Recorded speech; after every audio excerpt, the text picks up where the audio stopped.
Hello, my friends, and welcome to episode 5. Today, we are talking about the most important thing that you can be doing this holiday season as we navigate the hustle of the holidays and recovering from the trauma of a global pandemic, which we are still struggling through, and creating a realignment for a new year. And that most important thing is rest. So, without further ado, let's get started. Hey there, I'm Valerie Friedlander, Certified Life Business Alignment Coach, and this is Unlimited. This podcast bridges the individual and the societal, scientific and spiritual, positive and negative, nerdy and no, there's just a lot of nerdy. Come on board and let's unlock a life that's as badass as you are.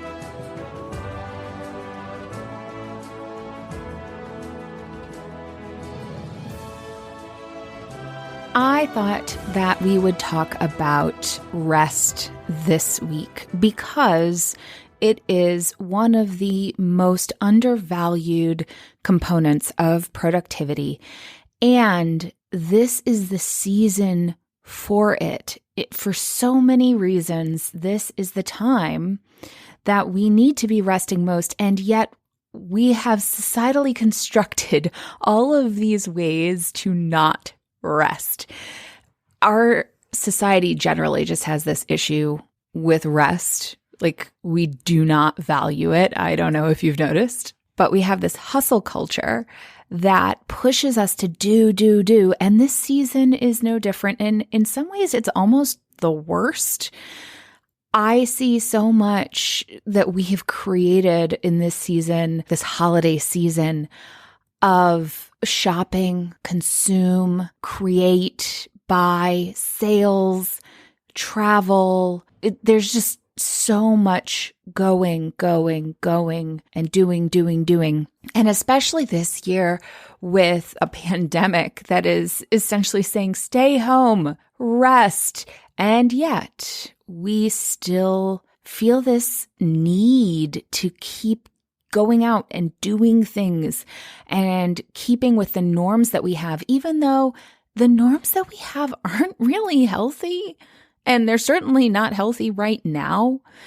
So what is it about this time that we've created all of this extra stuff? And I almost would argue that it's because it is such a time of rest. It's like we're fighting against that time of rest because we've labeled it as bad. I can't tell you how many people that I have worked with over the years that struggle with the word lazy, that in some way they have labeled things or even themselves as lazy, and how much weight and how much self-flagellation gets caught up in this idea of laziness.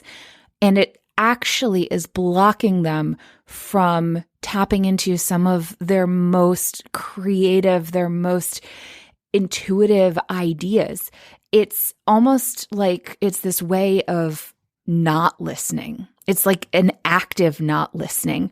We are not very good about taking time to be quiet. There's a reason, like, there's a fad around meditation, and it's because we got so far away from it, so far away from being able to sit still and be quiet and listen. It's interesting for me, coming from a background of a religious background of the Religious Society of Friends, where in unprogrammed Quaker worship, that is essentially what you do. You sit in the silence and you listen. You are waiting upon God, or whatever word speaks to you, that insight, that something greater than yourself and your own thoughts. Some people think of it as kind of like corporate meditation. It's really more than that. It's this understanding that there is something greater than us, and that together we can tap into that more than we can individually, because individually we go through our own brains, and our brains have these filters of perception, which I've talked about before. And that when we sit and listen together, we can filter in different ways. Our different perceptions will filter the messages that come through to us. And through that process, the truth with a capital T will be revealed, because each person will have kind of a different approach to a similar message. Anyway, I share that because I think it's interesting to have that background of sitting and listening and of silence being so important. And yet our society has such a challenge around sitting and being quiet and listening. We would much rather be doing. And I wonder what prompted the fear of that. Like what moved us into this culture of busy and doing? And I kind of wonder if it's not a form of control. Like if you're not actually listening to your intuition, you're much more controllable by other people or systems, because you're not going to have that natural check-in of going, but is this really fitting? Does this really resonate? Like it's almost like this block to listening to a truth that is greater than the story that we've consumed, which I guess makes sense as to why I'm so preferential to this particular aspect of productivity, because it means that we are listening beyond what we've created in the past and empowering ourselves to think bigger and see in front of ourselves instead of constantly repeating what has already been done, because we're so in survival mode, we can't think beyond that. The reason I say rest, and many other people, it's not just me, say rest is so important to productivity is because the more aligned you are with the actions that you're taking, the more you resonate with the steps that you are taking to move yourself forward, the easier they will be. It's that difference between a hustle and a flow, right? The hustle is more of a forced thing. There's a push behind it. And not to say that hustling is bad. There are times when it certainly is important. However, when we are in constant hustle, that's the recipe for burnout. A flow is necessary so that we're moving in alignment with our best self, our truest self, and not just reacting to who we have been and the way things have been. A colleague of mine posted a few months ago that she felt like 2020 has been shouting to her to pay attention. Not like just subtle messages, but like very, very loud ones. Yeah, I remember there were times when I was feeling like I was missing something and I needed to figure something out. Like I wasn't happy and I wanted it to be different. And I'd say, God, just hit me over the head with whatever it is, because I am clearly not getting the hint. But as she pointed out, sometimes you can get hit over the head and still not know what the hint is. And like encrypted universal messages are just so frustrating. So what she shared about was beating herself up over being unproductive and then getting a call that her brother had been in an accident and it was a horrific accident. Luckily, he had been able to get out of the car before it exploded and survived. Actually, both people who were in the car did. So that was a blessing.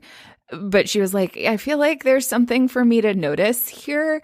And I don't think it's to slow down. So if it's not to slow down, what is the message? And I thought that was an interesting observation of sometimes it's not about stopping or slowing down or this idea that rest means inaction. Anyone who has done any kind of meditation knows that it's not inactive. It's actually very active. This kind of reminds me of a joke my dad sent me the other day that said, 2 friends met on the street. The first one asks, "Is your husband still unemployed?" The other says, "Not really. He's taken up Zen, and now he meditates all day. It's better than sitting around doing nothing." It's funny, and it's a joke. But at the same time, I mean, there is a point there in that it's an active process of resting and listening. I mean, you've probably heard the term active listening, right? Like that's when you're listening to somebody else. You're not coming up with your own response and trying to think of the next play in the conversation. and you are actively listening to hear what they're saying. And sometimes it's to hear beyond what they're saying, but the meaning underneath. That's actually the way I listen when I'm coaching, is to hear beyond what someone is saying to help them connect dots into their subconscious and patterns that are happening in their life, whether they're serving them or not. If we can identify those patterns, then we can help them utilize those patterns better. So I believe that things happen for a reason, but you must provide the reason. You give the things that happen in your life purpose. And I think it is really important that we do that. I struggle with things happen for a reason, because it makes it sound like it's something that's happening to you, like you're being given things in order to. And I think all of these things are opportunities. We're presented with opportunities all the time. It's how we approach it and how we experience what's happening, and whether we give it meaning to support us taking the next steps and moving forward in our life. All that's to say, rest is really about paying attention, about having that patience to really listen deeply beyond where we would normally listen, not beyond that surface level that we listen at when we're rushing or moving or hustling, right? It's listening deeply and tapping into your intuition and having a self-awareness and an awareness of what's around you. Because only with that awareness can you actually create change and have choice and have what so many people come to me looking for, which is a sense of freedom in their life. I say that this time is particularly key for that because seasonally, especially for people who are in areas that get cold for the winter time, this season really invites us to pull in and rest. Our instinct as an animal is to build a shelter and provide ourselves protection and a safe place to rest in safety when we feel in danger. And winter is a time of danger for animals because of the weather shift. It's also a time a lot of people experience the seasonal affective disorder, or SAD. People will talk about it as seasonal depression. It's basically when we are not getting enough sunlight and our serotonin drops. Serotonin is a neurotransmitter that helps regulate your mood, your sleep cycle, and your appetite. And low serotonin is linked to feelings of sadness and irritability. It can also cause trouble sleeping and food cravings, especially carbohydrates, because carbohydrates help boost your serotonin. So it's a time when we're naturally feeling this desire to pull in, to rest. It's like hibernation. I mean, if I could hibernate during this time of year, I totally would. As I mentioned, I'm in Chicago and I actually grew up in Nashville. So while I know cold, it's a whole nother thing. But we are naturally inclined to pull in and to do less, to build up our fat stores and to stay warm. We've also probably historically been pretty busy, especially when we were cultivating the land. We would be very active in the fall, harvesting the crops and gathering and storing things to prepare for the long dark of winter, which is also where our celebrations stem from with the celebration of light. It's to remember and to ignite hope that light will come back again when we are in the midst of darkness. And so that's actually a lot of the roots of traditions around the holidays, is about remembering the light while we are in the dark. One of the other interesting things for women in particular is that serotonin is influenced by our other hormones, such as estrogen, progesterone, and descending estrogen right before our period, the time of PMS, also drags down serotonin levels. So that's why we tend to want to rest more. We may be more irritable. You may crave carbs more to replenish that serotonin. So all of those things play in together, especially during those times of the month. in the winter, when we have multiple factors that are saying, pull in, rest, we need to remember that muscles need time to repair and rebuild after strenuous exertion, and so does the human psyche. We need dreams. We need deep sleep. We need that time of quieting our brain to aid the process of bringing some sort of order, a sense of order, awareness to what sometimes can seem like chaos. And I can't think of a more important time for us to be doing that in this particular season, as we have a pandemic on the rise, as we are in the winter, or heading into that time of darkness.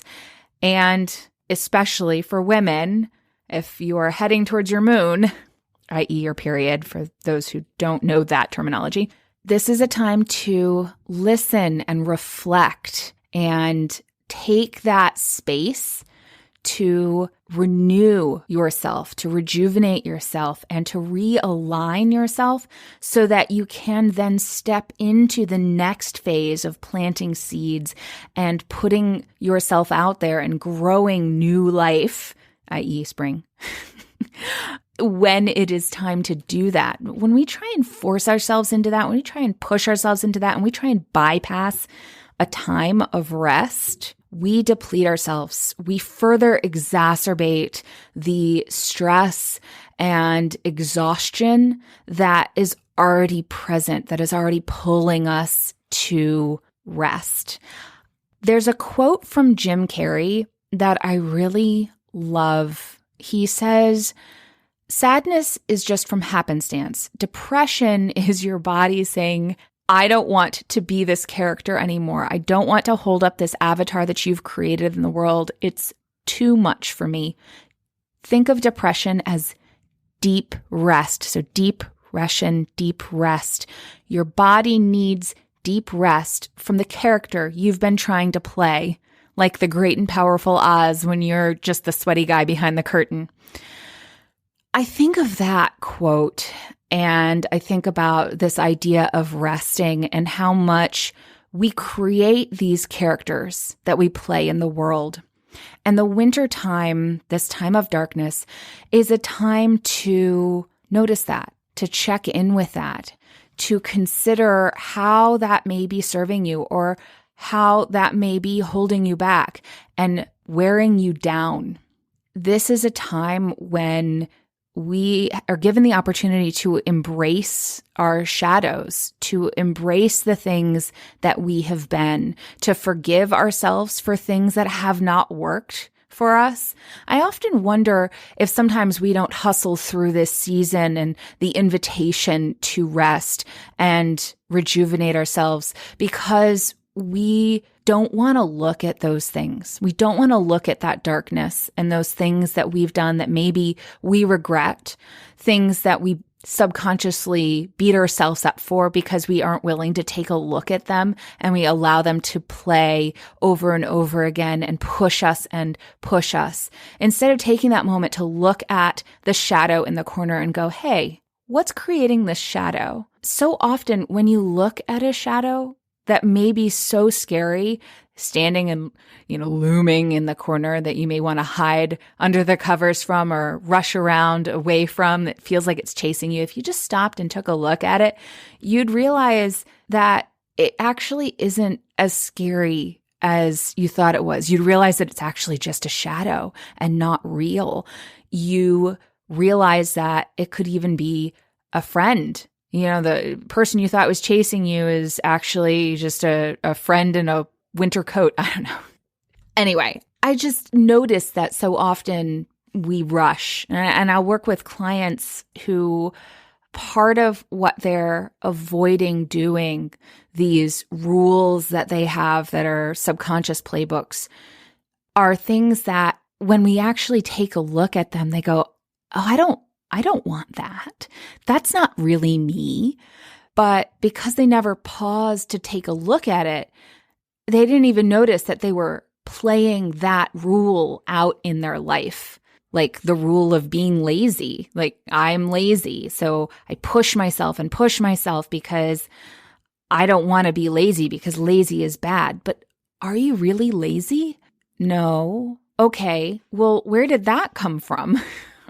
or how is that serving you? Well, I'm afraid that if I don't push myself like this, then I won't get things done. Well, that makes sense. It makes sense that you'd be afraid of that. How true is it that you won't get anything done if you don't beat yourself up over being lazy? Well, I don't even know. I've never not done that. Okay, well, what might it look like to do that? What do you think about trying that and seeing what happens? And the cool thing is that so often what happens is they're happier and they still get a lot of stuff done and they enjoy it more. It's kind of crazy. And I play that like little mini dialogue with myself because it's like the generic conversation that I've had so many times with clients. So as much as we want to nurture our light, we can't actually really do a good job of nurturing our light if we don't take time to embrace those shadows and embrace those things that it might be time to forgive ourselves for, to say that has happened, that was me, and that is me no longer, and to release the things that aren't serving and come to terms with the things that have passed, and then actively choose what you want to carry with you and what you want to release, because just like Jim Carrey mentioned, the weight is too great. That deep rest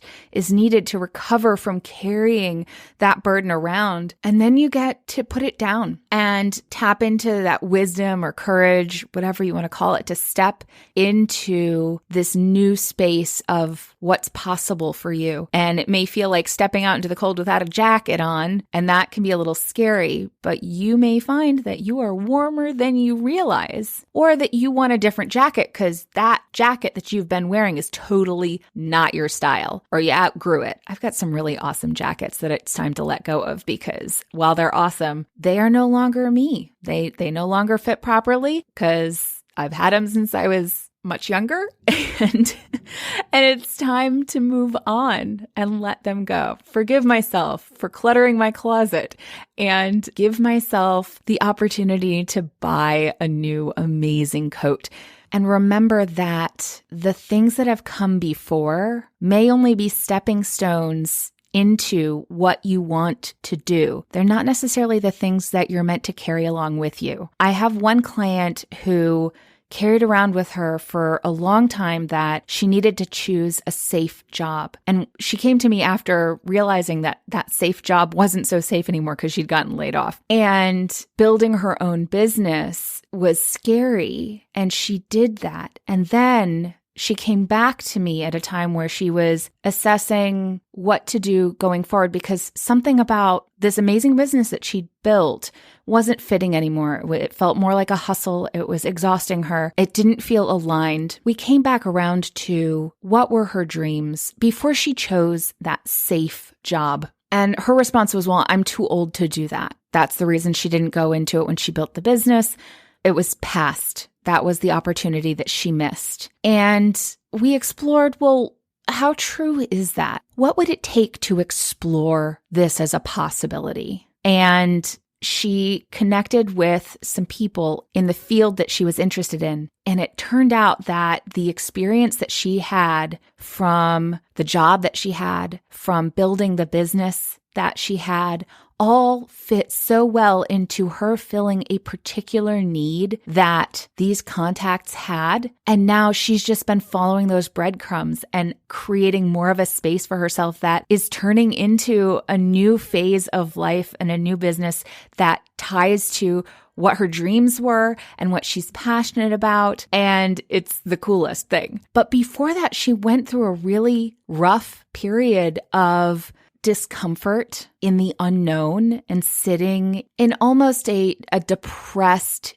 space.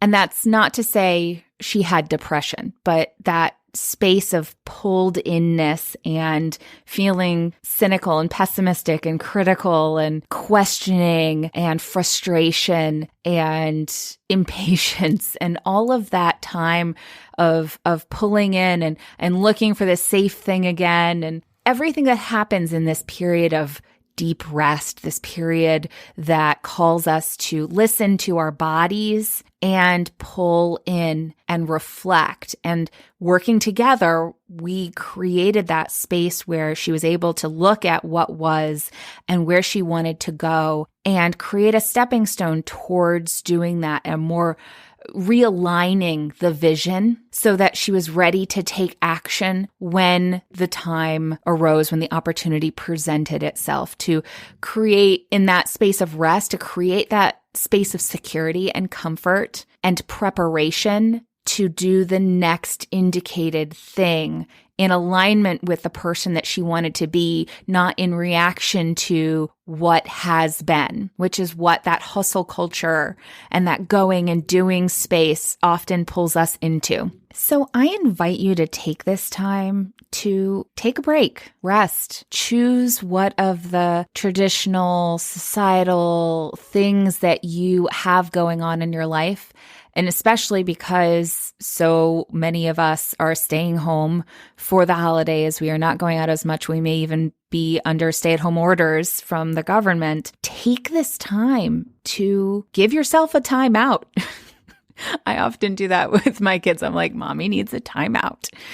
So give yourself this space to heal from all of the stress that we have been under the past several months, to reflect on what you've learned and what you want to take away from this time, to do some research on where you want to go and what you want to do, finding those new directions in life, re-energizing yourself, taking that time to turn inwards, reevaluate, look at values, beliefs. What of those do you want to keep? What of those aren't serving you anymore? Challenge some of the limiting beliefs that you've been carrying. Of course, before you challenge them, you have to identify them. So maybe take some time to do that too. I like to approach things on the physical, mental, emotional, spiritual levels, as you will have noticed from my previous podcast on stress languages. And some of the things that you might do that specifically relate to if you're in that time of PMS, but also I think very much tied to this time of winter. On a physical level, you can boost serotonin with carbs. You can do aerobic exercise that boosts endorphins, and you actually burn more calories in that phase of your cycle as a woman. The other thing is that walking, as my friend and trainer Kira Elliott will say, is one of the most undervalued exercises, aerobic exercises that you can do. So it's not like you need to go out and kick your butt. Just moving your body, going for a walk can be really helpful. Mentally, naturally, we are looking at what is wrong. That's just the way our brains work. We tend to gravitate towards the potential danger and looking for the potential danger, especially when we feel like we might be under threat. And that can be from the season, triggering basic instincts of needing to pull in and protect ourselves in the winter, to feeling isolated from the pandemic, any of those things, low on sleep, which is another thing that is really important to take care of, making sure that you're getting enough sleep, like literal rest. But because your brain will naturally look for what's wrong, giving that intentional time to seek gratitude and then look for what the opportunity is within the situation that you're experiencing. On an emotional level, giving yourself space to learn from your emotions, noticing how they're impacting you, where you feel them in your body. It's a great time to really listen to your body and what it's saying to you, noticing the triggers and the thought and feeling patterns like I talked about in a previous episode. This is a great time to identify what you want to work on and practice releasing emotions. One of the other things that Jim Carrey says is that emotions are weather, which I just loved, because it's very much about like they move through and they will change, but you can notice how they impact you and where they come from and create spaces of support for yourself as you weather those emotions. And on a spiritual level, giving yourself space, extra space for spiritual practices, for meditation, for deep listening to yourself, to people around you. Being present can be a very spiritual experience. If you want support with any of these practices or anything to check in and really hear yourself, notice those patterns, and create the plans for next steps to move forward in more alignment, that's what I'm here for. So definitely grab a spot on my calendar for a free session. I would love to chat with you, and I will see you next time. Thanks for listening. I so appreciate you being here. If you got something out of today's episode, please share it. Leave me a review, take a screenshot, and post it on social with a shout out to me. Send it to a friend or, all of the above. Want to hang out more? Join me on Instagram. Or better yet, get on my mailing list to make sure you don't miss out on anything. And remember, your possibilities are as unlimited as you are. Allow yourself to shine, my friend. The world needs your light. See you next time.